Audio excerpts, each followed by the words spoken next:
watching the station covering all of the DMV. This is DC News Now. Hi, everyone. Thanks for joining us tonight for DC News Now at 9 o'clock. I'm Chris Flanagan. And we start tonight in Northeast DC, where in the past hour and a half, a woman and two children were attacked by a dog. DC News Now's Mariel Carbone live in that neighborhood where it happened. And Mariel, obviously, is pretty terrifying.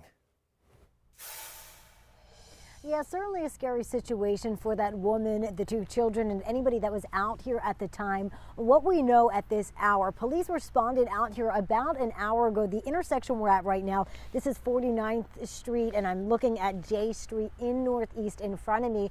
Police say that an officer witnessed that dog attacking the woman and two children and was able to stop that. He did fire his weapon at the dog, killing the dog, and that woman and the two children were transported to a hospital conscious and breathing. So we don't know the exact conditions of how they are all doing, aside from the fact that they were transported, as I mentioned, conscious and breathing. When we got to the scene here about 40 minutes ago, a Humane Rescue Alliance truck was here taking that dog away, and also a police cruiser was being taken away, towed out of the area. We're still waiting on more information from police. It's unclear if that dog was connected to that mother and the children, if they were all one family, or if they were living on this street here. One neighbor we spoke to didn't want to go on camera, but she said she was thankful to the officer being in the area and responding because that dog was attacking that group of people. So still waiting on some more information, but that is the latest right now in Northeast DC. Reporting live, I'm Mariel Carbone with DC News Now. All right, thanks for the update, Mariel. Thank you. Meanwhile, just in, we do have some good news to share tonight. Ricardito, a French bulldog who was stolen in Northwest DC over the weekend, has now been reunited with his owner. Police said the dog was taken yesterday when its owner was making a food delivery order and parked at the U Street McDonald's. When the owner went into the restaurant, the car was stolen with the dog inside. Now, police did find the car. The suspect's still on the loose tonight. Investigators releasing these photos of the man. You can see here a $1,000 reward now being offered for any information leading to an arrest. All right, let's get a first check on the forecast. Chief Meteorologist Janessa Webb. And Janessa, unfortunately, we may not see much sunshine for the next few days. Yeah, it's making its way outside of the district. Unfortunately, it was a good Monday, though, right? A fabulous start to the week.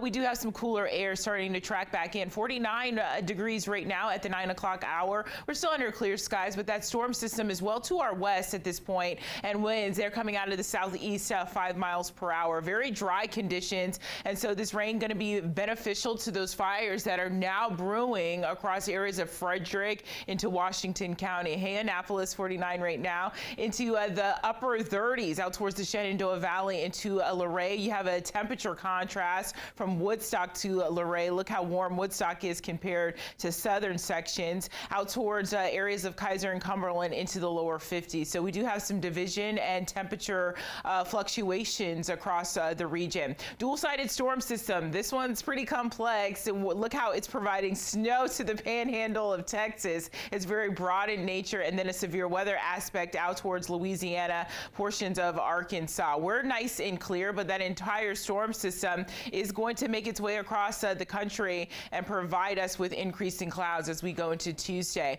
Really, that first wave is not going to produce a significant amount of rain. Really, we'll see another storm system brewing from the south, and that will provide us a good swath on Thursday. Let's not get too far ahead, because as you're stepping out the door tomorrow morning, it's going to be a chilly start under mostly cloudy skies. By 6 to 7 a.m., we're still into the middle to upper 30s. We'll track in that rain hour by hour coming up, Chris. Okay, Janessa, thanks. Developing right now at 9 o'clock. Prince William County police are asking for your help finding someone they believe shot and killed this man. It happened outside of a club early Saturday morning. Our Northern Virginia reporter Max Marcilla shares the latest on the search and also the message from the victim's family. The story you'll see first on DC News Now. It's been a nightmare ever since. This is just so senseless. It was cowardly, and I want the person caught. This is a family grieving over the sudden loss of a man they say always looked out for them. He was funny. He was charismatic. You knew where you stood with him, you know?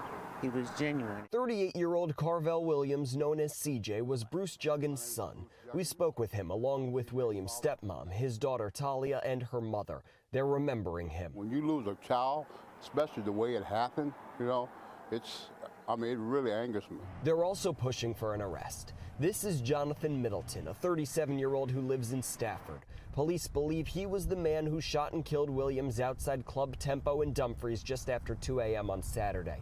Initially, police believe the two men knew each other, and it's possible the shooting happened after an altercation in the parking lot. Good memories, bad memories, laughs, tears.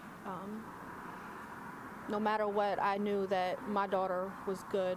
He had her no matter what. Anytime I needed anything, I call him. He was right there. Williams' family says he had his struggles, but tonight they're remembering him with loving stories. His oldest daughter, Talia, calling him a protector. He never let nothing slide when it came to me. I was always his little mama. Police say they haven't been able to find Middleton since they announced he was a suspect on Sunday, but upon his arrest, he is facing a murder charge. Reporting in Dumfries, Max Marcella, DC News Now. Also in Virginia, an Annandale man is behind bars tonight accused of sexually assaulting a woman in her own business and holding her hostage for hours. It happened last week when police say Kevin Lopez Alton forced his way inside after the woman told him the shop was closed. Detectives say the suspect is also linked to an attempted rape and abduction on the campus of Northern Virginia Community College. In both cases, the victims were able to escape. It's natural for us to explain evil behavior like this. We look for a reason. There is no reason beyond he is evil personified. He's brutal in his attacks on women. Fairfax County police are thanking the two women for their bravery coming forward. They say there could be more victims. Anyone with information is asked to call the Fairfax County Police Department. And still, no answers into what caused a building to collapse in Western Maryland today. This was a scene early this afternoon on Main Street in Hancock. Luckily, we're told nobody was inside as the building's second floor came crashing down. One man who lives nearby says the collapse really didn't surprise him and that it was only a matter of time before something like this happened. Before the collapse, I was there and I've seen it. The whole floor has sunken sideways to the left. So like when you'd walk through, you had basically probably like 4 feet of walkway before it just dropped off and just fell through. Well, right now, investigators say they are working to rule out any past or present safety issues. Of course, we'll keep you updated. In Virginia, the Department of Health is warning about a rise in reported Mpox cases across the state. There have been 12 cases reported so far this year, with 4 patients in the hospital. Now, keep in mind, there were 12 cases reported all of last year. Symptoms include fever, chills, swollen lymph nodes, and a rash. Happening now, firefighters still working to contain the Rocky Branch fire in Shenandoah National Park. They say the recent rain did help a bit. The fire is still going on. As you can see in the video here, this is from over the weekend. We're told the fire has burned close to 1,000 acres and containment, that's about 25%. Trails are still closed. Meanwhile, the majority of wildfires burning in Rockingham and Page counties are now under control or extinguished, according to the Virginia Department of Forestry. 2 largest fires in Page County are 80% contained. In Rockingham County, the largest fire there is 75% contained. Well, we are now 1 week away from the Washington Nationals home opener. Baseball season in the district kicks off here next Monday. Nats Park is preparing for some really big changes ahead of that home opener. And as our Dave Laval shows us, it's all about making a trip to the ballpark more enjoyable and stress-free. The Washington Nationals are getting ready for the start of another Major League Baseball season. But there are some things you need to know before you come out to Nationals Park to watch them. The biggest change this season will be when home night games are played. They've been moved up from 7:05 p.m. to 6:45 p.m. The senior vice president of ballpark operations says the reason is simple. We did that because we want to make sure that our fans can see all 9 innings on a weeknight, even if it's a school night or work night. I know my kids are very excited about being able to come on school nights now. New LED field lights will brighten the atmosphere during all the games. Want to know how your favorite player is doing? You'll get the answer and a whole lot more information on the new interactive scoreboard. Plus, new screens are set up around the stadium, including behind home plate. The Nationals and Major League Baseball have even made it easier to enter the stadium. Fans can simply walk through the clear lane at the center field entrance using the MLB Ballpark app after you buy a ticket online.